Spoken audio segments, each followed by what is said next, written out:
네, 오늘은 좀 어렵지만 매우 중요한 것을 말씀드리려고 하는데요. 지금 여성 평균 수명이 90세가 넘었다는 그러한 보고가 있는데 저도 이걸 보고 깜짝 놀랐습니다.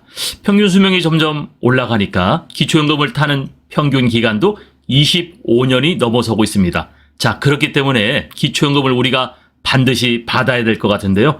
지금 상황으로는 소득 하위 70%만 지급을 하니까 어떻게 하면은 이 소득 하위 70% 안에 들어가느냐 하는 것이 관건인데요. 제가 이 소득 하위 70%에 들어가는 중요한 세 가지 방법을 말씀드릴 건데요. 오늘 여러분들이 이걸 보시고 기초연금을 모두 다 타셨으면 좋겠습니다. 시작하겠습니다.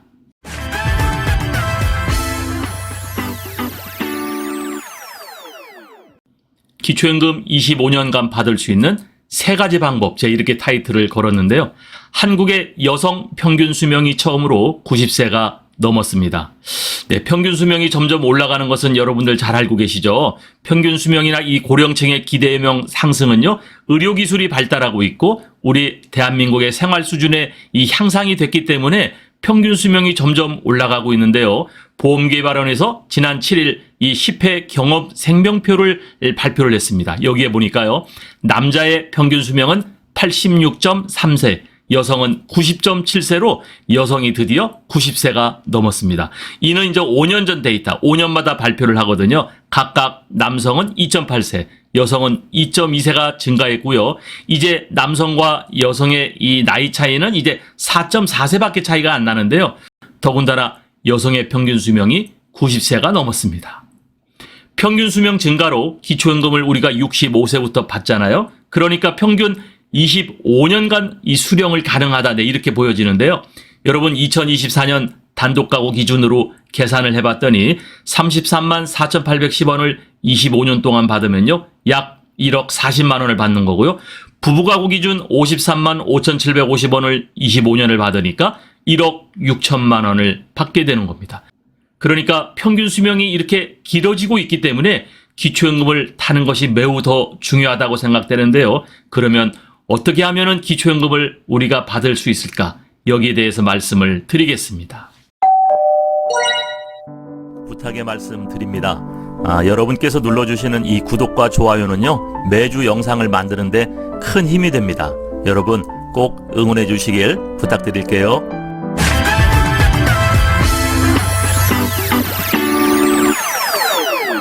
기초연금을 받을 수 있는 방법, 소득인정액 하위 70%를 지급하니까 소득인정액을 줄여라. 네, 이것이 첫 번째인데요.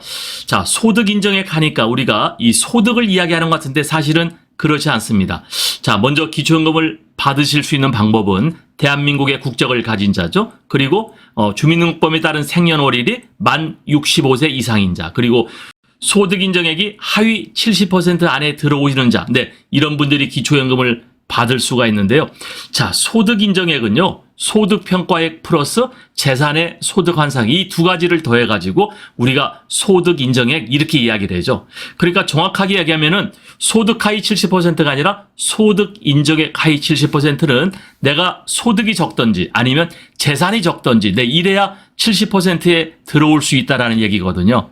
자, 그러면 방법은 뭐가 있을까요? 소득평가액이나 재산소득 환산액을 줄이면 되지 않느냐. 네, 이런 방법이 있습니다.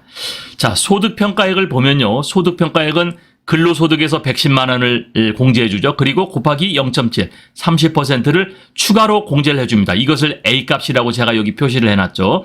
그리고 기타 소득이 있어요. 이 B값인데 이 기타 소득이 굉장히 중요한데 기타 소득에는 대부분 가장 큰 영향을 끼치는 것이 국민연금액이 여기에 들어갑니다.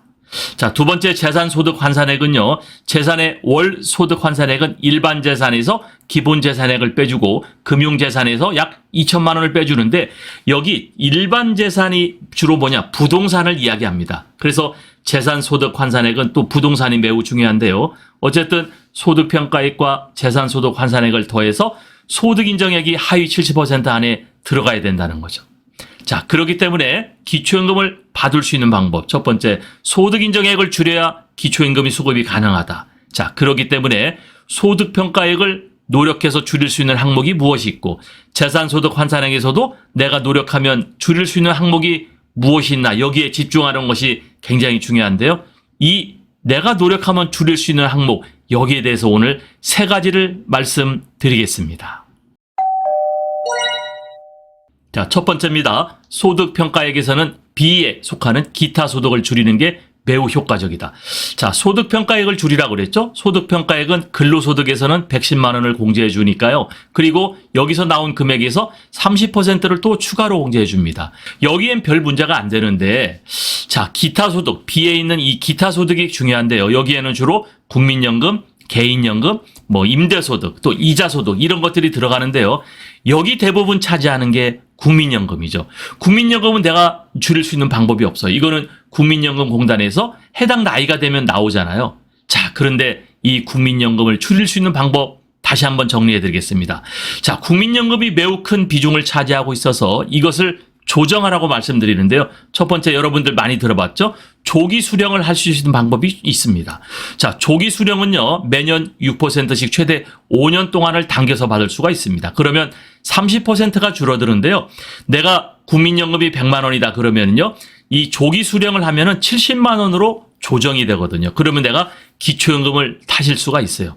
자, 그러면 이걸 보고서 왜 30만 원을 줄일까? 그거 소례 아니냐? 이렇게 생각하는데 사실은 그렇지 않습니다. 자, 30만 원이 줄어들지만 내가 타지 못하는 5년간을 미리 당겨서 타기 때문에요. 거의 70대 한 후반 정도, 77, 8세 가야 이것이 똔똔이 된다고 보통 이야기를 하기 때문에, 그러나 내가 기초연금을 계속 탈 수 있잖아요. 이것이 매우 유리하다는 거죠. 그래서 조기 수령하는 방법이 있는데요. 또 어떤 분들은 150만 원, 200만 원 이렇게 국민연금이 굉장히 고액이신 분이 있어요. 이런 분들도 타실 수가 있습니다. 이런 분들은 연기하시면 됩니다. 내가 이거를 1년, 2년 이렇게 연기를 할 수 있거든요. 최대 5년까지 됩니다. 연기하면 또 매년 7.2%씩 국민연금이 인상이 되죠. 그렇기 때문에 연기도 연기되는 동안은 못 받으면 손해 아니냐? 그렇지 않거든요. 자, 그런데 연기되는 기간은요, 이 기초연금을 타는 이 소득평가액에는 반영이 되지 않아요. 내가 국민연금을 받지 않는 걸로 되기 때문에 영원으로 계산이 됩니다. 그러니까 이 국민연금을 조기 수령하는 방법, 또 연기 수령하는 방법이 있는데요. 제가 여기서는 간단하게 터치를 했습니다만, 제가 뒤에 참고 영상에 이 국민연금에 대해서 제가 방송했던 영상이 있는데 그거를 또 올려놓을 테니까 그걸 여러분들이 또 참고로 보시면 좋겠습니다. 두 번째는요, 재산의 소득 환산액을 줄이는다고 그랬는데, 여기 재산의 소득 환산액에서 가장 큰 것이 부동산이라고 말씀을 드렸습니다. 부동산 가격을 줄이는 게 매우 좋아요. 자, 그래서 저는 첫 번째, 기초연금을 타시려고 준비되시는 분들은 이미 연세가 있고 혹은 은퇴자들이 대부분이니까요. 본인이 갖고 있는 부동산을 좀 줄여라. 내가 32평 아파트에 있다면은 25평으로 줄이던지, 49평에 살고 계시면은 39평으로 줄이시던지, 이렇게 줄여가지고 내 일반 재산, 부동산 가액을 줄이시는 게 가장 좋고요. 또 두 번째, 그것이 여의치 않다면 부동산을 자녀에게 증여하거나 또는 타인에게 매매를 하는 경우에는요, 그러나 내가 증여한다고 매매한다고 해서 바로 제로가 되는 것은 아니라는 것을 말씀드립니다. 자, 여기 2024년 자연적 소비 금액이라고 해서요, 단독 가구는 월 235만 7,329원, 부부 가구는 월 286만 4,957원. 네, 이렇게 표시를 했는데 이게 뭐냐 하면요, 내가 증여를 하거나 매매를 하면요, 바로 0으로 잡히는 게 아니라 이 매년 자연적 소비 금액이 적용되는 거예요. 자, 그래서 단독 가구는 이 235만 7천 원을 대략 계산해보면 매년 2,800만 원이 되고요. 부부 가구는 매년 3,400만 원이 줄어드는 효과가 있습니다. 그렇기 때문에 내가 이것을 자녀에게 혹은 증여 또는 타인에게 매매를 한다면은 내가 이거를 미리 10년 전에 혹은 5년 전에 증여하는 게 좋아요. 여기 5년 전에 증여나 매매를 할 경우에 보니까요, 단독 가구는 약 1억 정도, 부부 가구는 1억 5천만 원 정도가 공제되는 효과가 있습니다. 자, 그러니까 재산의 소득 환산액에서는 부동산 가액을 줄이는 게 중요한데, 부동산을 규모를 줄이든지 아니면은 사전에 증여나 매매를 하는 것이 중요하다, 이렇게 말씀을 드리겠습니다.